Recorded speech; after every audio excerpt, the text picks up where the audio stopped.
இதுவரைக்கும் நெல்லை அரோமாவை சப்ஸ்கிரைப் பண்ணாதவங்க கீழ இருக்கிற ரெட் கலர் பட்டனை பிரஸ் பண்ணி சப்ஸ்கிரைப் பண்ணிக்கோங்க. அப்படியே அது பக்கத்துல இருக்க பெல் ஐகானையும் கிளிக் பண்ணிக்கோங்க. நான் எப்ப வீடியோ போட்டாலும் உடனுக்குடனே உங்களுக்கு வந்து இன்னைக்கு நம்ம பார்க்க போறது ஹனி சில்லி பொட்டேட்டோ. இது ஒரு ஸ்டார்டர். இதுக்கு நான் ஒரு 3 பொட்டேட்டோ எடுத்துக்கிறேன். அதை நீள நீளமா இப்படி வெட்டி வச்சுக்கோங்க, ஃப்ரெஞ்ச் ஃப்ரைஸ் மாதிரி. இது ஃப்ரெஞ்ச் ஃப்ரைஸ்க்கு கட் பண்ற ஒரு கட்டர் இருக்கு, அதை யூஸ் பண்ணிக்கலாம். அப்படி இல்லைன்னா கத்தி வச்சு போர்டில் நீங்க கட் பண்ணி எடுத்துக்கோங்க. கட் பண்ண உடனே தண்ணியில போட்டுக்கோங்க, இல்லாட்டி கருத்துரும். சரி, இப்போ இதை பாயில் பண்ணிடலாம். ஒரு பேன் அடுப்புல வச்சு இதுல இந்த பொட்டேட்டோவை ஆட் பண்ணிடலாம்.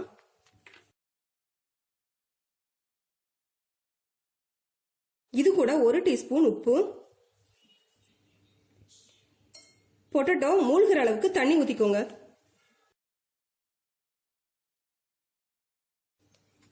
இப்போ இந்த பொட்டேட்டோ கொதிக்கட்டும்.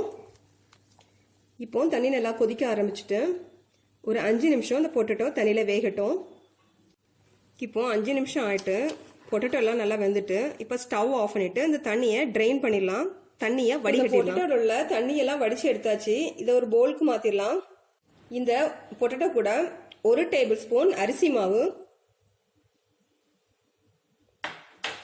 1 டீஸ்பூன் மைதா மாவு, 1 டீஸ்பூன் சோள மாவு கார்ன்ஃபிளவர், இது எல்லாம் போட்டு கலந்து விட்டுலாம்.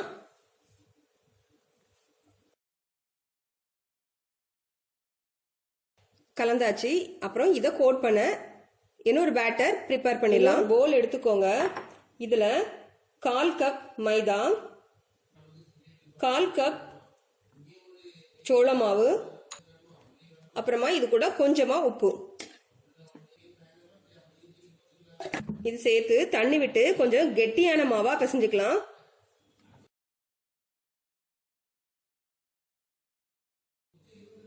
இந்த கன்சிஸ்டன்சில இருக்கணும்.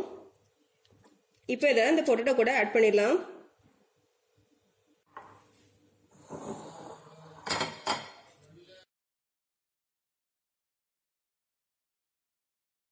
இப்போ மாவெல்லாம் கோட் பண்ணியாச்சு.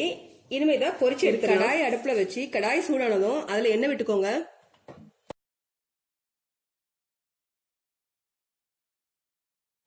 எண்ணெய் நல்லா சூடாயிட்டு இப்போ நம்ம பொட்டேட்டோவை இதில் போட்டு ஃப்ரை பண்ணி எடுத்துக்கலாம். ஒவ்வொரு உருளைக்கிழங்கா போடுங்க, ஒன்றில் ஒன்று ஒட்டாத மாதிரி.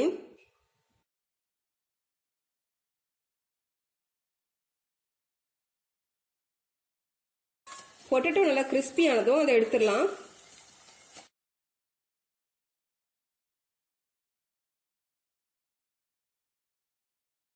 இதே மாதிரி இப்படி எல்லா உருளைக்கிழங்கையும் போட்டு பொரிச்சு எடுத்துடலாம்.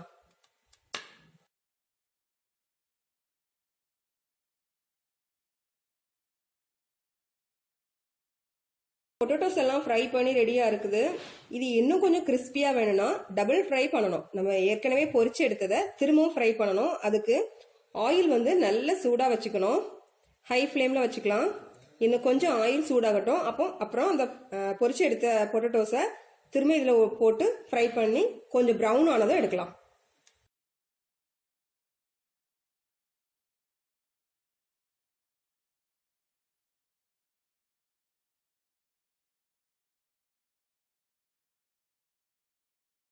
எல்லாம் நல்லா கிறிஸ்பியா மொறு மொறுன்னு ரெடி ஆயிட்டு இப்போ இதுக்கு சாஸ் ரெடி பண்ணிடலாம். இதை ஒரே ஒரு டிராபேக் என்னன்னா, அந்த மாவு வந்து மிக்ஸ் பண்ணும்போது நல்லா ஜென்டலா மிக்ஸ் பண்ணணும். நான் கொஞ்சம் ஹார்டா மிக்ஸ் பண்ணிட்டேன், அதனால பொட்டேட்டோஸ் எல்லாம் உடஞ்சிட்டு. இது மட்டும் தான் அதுல டிராபேக். சரி, இப்போ சாஸ் ரெடி பண்ணிடலாம். பேன் அடுப்புல வச்சு பேன் சூடானதும் இதுல 2 டேபிள் ஸ்பூன் எண்ணெய் விட்டுக்கலாம்.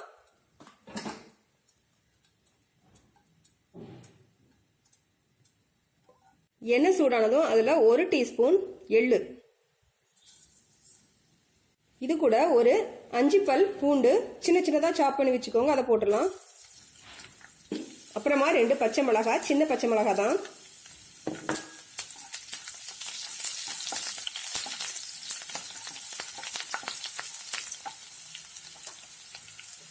இது கூட ஒரு பெரிய வெங்காயம் சின்ன சின்னதா வெட்டி வச்சுக்கோங்க, அதை போட்டுடலாம்.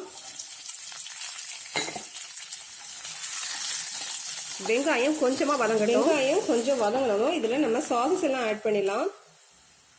1 teaspoon soya sauce, 1 table spoon red chilli sauce,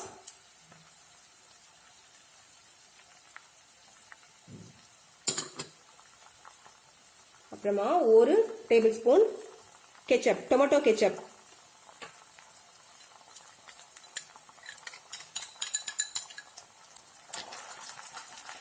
இது கூட ஒரு 1/4 டீஸ்பூன் பெப்பர் தூள், கொஞ்சமா உப்பு. உப்பு ஏற்கனவே நம்ம பொட்டேட்டோக்கும் போட்டுக்கோம், மாவுக்கும் போட்டுக்கோம், சாசஸ்லயும் உப்பு இருக்கும், அதனால பார்த்து ஆட் பண்ணிக்கோங்க உப்பை.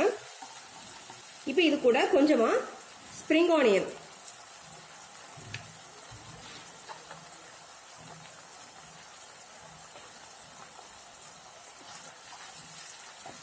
நம்ம கொஞ்சமா தண்ணி விட்டு குக் பண்ணிக்கலாம்.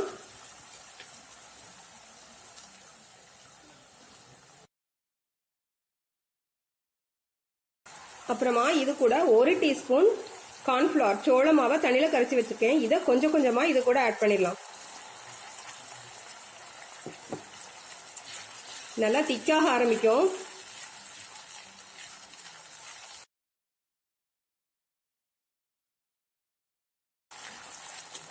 நல்லா திக்காயிட்டு இப்போ இது கூட ஒரு 2 டேபிள் ஸ்பூன் ஹனி, தேன், அதை விட்டுக்கலாம்.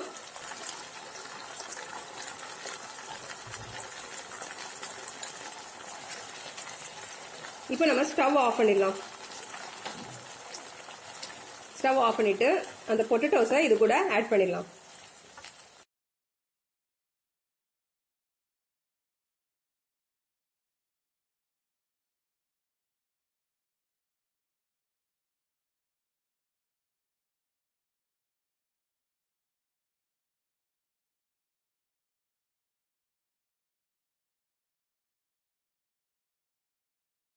நம்ம ஹனி சில்லி பொட்டேட்டோ ரெடி ஆயிட்டு.